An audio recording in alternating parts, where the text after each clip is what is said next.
नमस्कार छात्रों, स्वागत है बोर्ड यात्रा एजुकेशन में। प्यारे छात्रों, अगर आप लोग क्लास 10th में हैं और 2026 में एग्ज़ाम देने वाले हैं बिहार बोर्ड से, तो आप लोगों के लिए मैं लेकर आया हूं बायोलॉजी यानी कि जीव विज्ञान का ऑब्जेक्टिव क्वेश्चन। और इस चैप्टर का नाम है आनुवंशिकता एवं जैव विकास। प्यारे छात्रों, ये चैप्टर जो है काफ़ी इंपॉर्टेंट और काफ़ी मज़ेदार है, ठीक ना। मज़ेदार भी है क्योंकि इस चैप्टर का जो ऑब्जेक्टिव क्वेश्चन है आपको समझ में आएगा अच्छे से। तो आप लोग वीडियो को पूरा देखिएगा जिससे कि आपका ऑब्जेक्टिव याद हो जाए। और आसान ऑब्जेक्टिव भी इसमें होता है, ज़्यादा हार्ड नहीं रहता, तो आपको एक बार में याद होने की भी संभावना है। लेकिन मेरी बातों को ध्यान से सुनिएगा तब। तो शुरू करते हैं। उससे पहले अगर आप लोग चैनल पर नए जुड़े हैं तो चैनल को सब्सक्राइब कर लीजिए, ठीक ना। तो शुरू करते हैं। तो यहाँ पर पहला क्वेश्चन क्या है प्यारे छात्रों, उसको देखते हैं। यहाँ पर पहला क्वेश्चन है, मानव शरीर के किसी सामान्य कोशिका में गुणसूत्रों को कितने युग्म होते हैं। पहले मैं बता दूं कि युग्म का मतलब होता है जोड़ा। क्या होता है? जोड़ा। प्यारे छात्रों, इसमें लगभग कितने ऑब्जेक्टिव हैं? 30 ऑब्जेक्टिव हैं, जो कि काफ़ी इंपॉर्टेंट है। 30 के 30। तो आप लोग वीडियो को पूरा देखिएगा, ठीक है ना। तो यहाँ पे बोल रहा है कि मानव शरीर के किसी सामान्य कोशिका में गुणसूत्रों के कितने युग्म होते हैं। तो प्यारे छात्रों, जो युग्म होते हैं वो 23 युग्म होते हैं। कितने युग्म होते हैं? 23 युग्म होते हैं। तो ऑप्शन नंबर सी बिल्कुल सही आंसर हो जाएगा। 2 नंबर की ओर चलते हैं। दूसरा नंबर है यहाँ पर, मेंडल ने मटर के पौधों में किन विभिन्न विकल्पी लक्षणों को चयनित किया था। 2 नंबर जो है प्यारे छात्रों, यहाँ पे बोल रहा है मेंडल ने मटर के पौधों में किन विभिन्न विकल्पी लक्षणों को, लक्षण बोल रहा है प्यारे छात्रों, मटर के लक्षण बोल रहे हैं, ठीक ना। मटर के 7 लक्षण मेंडल ने जो है दिए हैं। लेकिन यहाँ पे है क्या? लंबा है, गोल है, चिपटा है। ये मटर के लक्षण नहीं होते हैं, ठीक है ना। तो यहाँ पे हो जाएगा ऑप्शन नंबर डी बिल्कुल सही आंसर। जब मैं सब्जेक्टिव लाऊंगा तो आपको सारे लक्षण पता चल जाएंगे। अब चलते हैं 3 नंबर की ओर। तीसरा नंबर है यहाँ पर, पुरुषों में कौन सा लिंग गुणसूत्र होता है। पुरुषों में जो लिंग गुणसूत्र होता है प्यारे छात्रों, वह होता है एक्स वाई। क्या होता है? एक्स और वाई। तो प्यारे छात्रों, जो एक्स वाई है यहाँ पे हो जाएगा ऑप्शन नंबर ए बिल्कुल सही आंसर, जो कि बिल्कुल सही आंसर है, सही आंसर है, ठीक ना। अब यहाँ पे पूछेगा स्त्रियों में, ठीक है ना। यहाँ पे बोल रहा है स्त्रियों में कौन सा लिंग गुणसूत्र होता है। देखिए, पुरुष में क्या होता है? X Y. और स्त्रियों में जो होता है प्यारे छात्रों, क्या होता है? एक्स एक्स होता है, ठीक है। क्या होता है? एक्स एक्स होता है। तो यहाँ पे एक्स एक्स जो है वो ऑप्शन नंबर बी में है। तो ऑप्शन नंबर बी सही होगा। 5 नंबर की ओर चलते हैं। 5वां नंबर है यहाँ पर, कीटों के पंख और चमगादड़ के पंख किस तरह के अंग है। बोल रहा है कीटों के पंख और चमगादड़ के पंख किस तरह के अंग है। तो 5 नंबर का सी आंसर हो जाएगा समवर्ती अंग। देखिए, ध्यान से सुनिएगा। यहाँ पे जो 1-2 क्वेश्चन है, यहाँ पे ऑब्जेक्टिव में हम लोग ज़्यादा समझा नहीं सकते, ठीक ना। लेकिन कुछ कुछ बातें ऐसी हैं, जो सवालें ऐसी हैं जो आपको एक बार में याद रखना है। यहाँ पे बोल रहा है कीटों के पंख, ठीक ना, और चमगादड़ के जो पंख होते हैं, दोनों कैसे अंग होते हैं? समवर्ती अंग होते हैं। तो यहाँ पे ऑप्शन नंबर सी बिल्कुल सही आंसर हो जाएगा। अब चलते हैं 6 नंबर की ओर। 6ठा नंबर है यहाँ पर, प्राकृतिक चयन, ठीक ना। प्राकृतिक चयन का सिद्धांत किसने दिया था? इंपॉर्टेंट है। प्राकृतिक चयन का सिद्धांत किसने दिया था? तो डार्विन ने दिया था। किसने दिया था? डार्विन ने दिया था। तो आपको याद रखना है। अब चलते हैं 7 नंबर की ओर। 7 नंबर बोल रहा है, द ओरिंग ऑफ स्पीच नामक पुस्तक किसने लिखी। द ओरिंग ऑफ स्पीच नामक पुस्तक किसने लिखी। तो ये भी जो है डार्विन ने लिखी थी। तो यहाँ पे ऑप्शन नंबर ए सही आंसर हो जाएगा। अब चलते हैं 8 नंबर की ओर। 8वां नंबर क्या है? उड़हल किस प्रकार का फूल है। उड़हल जो है प्यारे छात्रों, ये किस प्रकार का फूल है। तो द्विलिंगी है, एक लिंगी है, या दोनों है, या कोई नहीं है। तो उड़हल जो है प्यारे छात्रों, ये द्विलिंगी होता है, ठीक है। क्या होता है? द्विलिंगी होता है। यहाँ पे ऑप्शन नंबर ए बिल्कुल सही आंसर हो जाएगा, ठीक ना। मेरी बातों को ध्यान से सुनिएगा, आपको याद हो जाएगा। अब यहाँ पे बोल रहा है किसी जीव की जीनी संरचना कहलाती है। यहाँ पे क्या बोल रहा है? किसी जीव की जीनी संरचना क्या कहलाती है। तो जीनी संरचना क्या कहलाती है मैं बताऊं, तो जीन प्ररूप या जीनोटाइप। जीन प्ररूप या जीनोटाइप कहा जाता है, यानी कि दोनों एक ही है, नाम भी चेंज है, ठीक ना। जीनोटाइप या जीन प्ररूप। तो किसी जीव की जीनी संरचना क्या कहलाती है? जीनोटाइप कहलाती है। ऑप्शन नंबर बी बिल्कुल सही आंसर हो जाएगा। अब चलते हैं 10 नंबर की ओर। 10 नंबर है यहाँ पर, मेंडल ने अपने प्रयोग के लिए बगीचे में उगाए जाने वाले किस पौधे का चयन किया। सिंपल से पूछ लेगा कि मेंडल ने किस पौधे का चयन किया, तो मटर का किया। तो यहाँ पे ऑप्शन नंबर ए बिल्कुल सही आंसर हो जाएगा, ठीक ना। अब चलते हैं 11 नंबर की ओर। 10 क्वेश्चन पूरे हो चुके हैं। अगर आप लोग अभी तक जुड़े हैं तो सब्सक्राइब कर लीजिए और लाइक कर दीजिए। 11 नंबर है, जीव विज्ञान की वह शाखा, इसको ध्यान से सुनिएगा, ठीक ना। जीव विज्ञान की वह शाखा जिसके अंतर्गत विभिन्नता तथा आनुवंशिकता का अध्ययन किया जाता है, वह क्या कहलाता है। तो आनुवंशिकी कहलाती है। यहाँ पे ऑप्शन नंबर डी बिल्कुल सही आंसर हो जाएगा। अब चलते हैं यहाँ पर 12 नंबर की ओर। एक दो क्वेश्चन है उसको समझा नहीं सकते हैं, ठीक है ना, आपको याद रखना है, और ऑब्जेक्टिव में तो ज़्यादा समझा ही नहीं सकते हैं, सिंपल सी बात। 12 नंबर है यहाँ पर, अफ्रीकी मानव का सबसे निकट संबंध क्या है? अफ्रीकी मानव का जो सबसे निकट संबंध है प्यारे छात्रों, वह चिंपैंजी से है। किससे है? चिंपैंजी से है। तो यहाँ पे ऑप्शन नंबर ए बिल्कुल सही आंसर हो जाएगा, ठीक ना। अफ्रीकी मानव का सबसे निकट संबंध जो है वह चिंपैंजी से है, तो ऑप्शन नंबर ए होगा। अब चलते हैं 13 नंबर की ओर। 13 नंबर है यहाँ पर, प्लेनेरिया की आंखें कैसी होती है? प्लेनेरिया की आंखें कैसी होती है? आप लोगों को पता है कि प्लेनेरिया की आंखें कैसी होती है? तो बहुत साधारण होती है। कैसी होती है? बहुत साधारण। प्लेनेरिया की आंखें कैसी होती है? बहुत साधारण। तो ऑप्शन नंबर ए बिल्कुल सही आंसर होगा।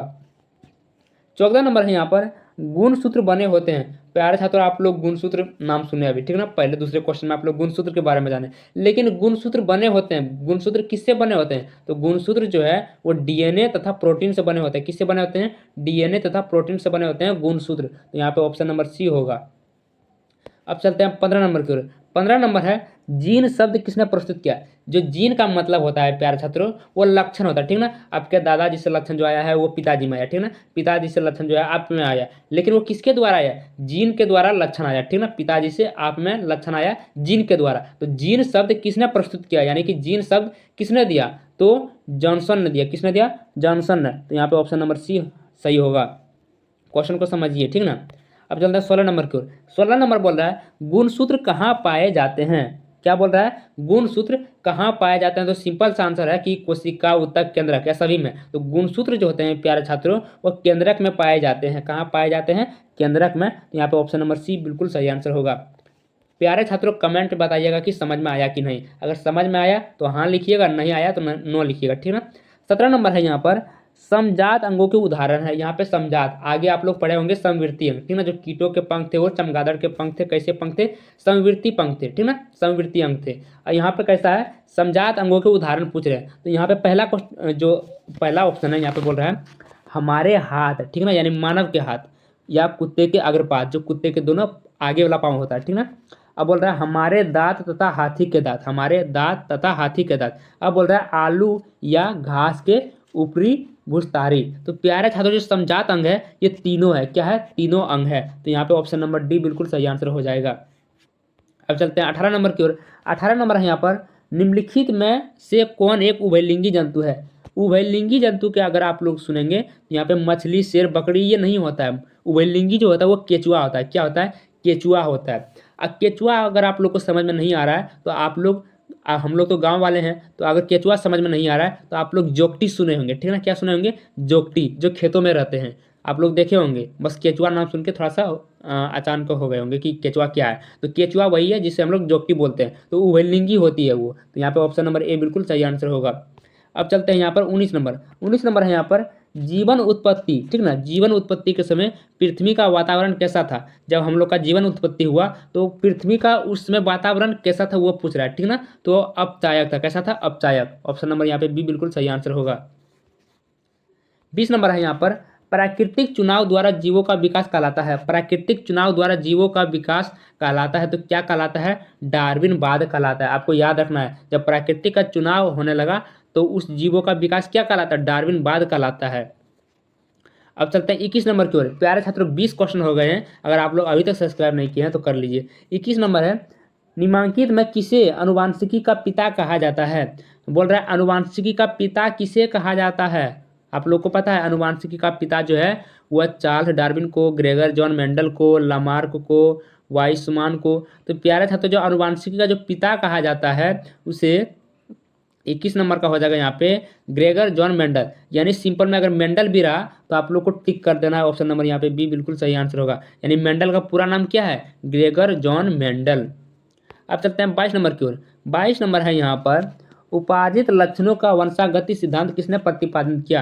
अब यहाँ पे बोल रहा है उपार्जित लक्षणों का वंशागति सिद्धांत किसने प्रतिपादित किया था? तो 22 का हो जाएगा ऑप्शन नंबर ए, लेमार्क ने प्रतिपादित किया था। तो ऑप्शन नंबर ए बिल्कुल सही आंसर होगा। अब चलते हैं 23 नंबर की ओर। 23 नंबर क्या है? पक्षी एवं चमगादड़ के पंख निम्नलिखित में किस प्रकार के अंग की श्रेणी आते हैं? देखिए, जब चमगादड़ और कीट के पंख और चमगादड़ के पंख कैसे थे? समवृत्ति अंग थे। और यहाँ पे कुछ क्या पूछ रहा है? पक्षी एवं चमगादड़ के पंख, ठीक ना, किस प्रकार के अंग की श्रेणी में आते हैं? ये दोनों किस श्रेणी में आते हैं? तो 23 का हो जाएगा, 23 का सही आंसर। असमजात अंग में, किस में आते हैं, असमजात अंग में। तो यहाँ पे 23 का हो जाएगा ऑप्शन नंबर बी बिल्कुल सही आंसर, ठीक ना।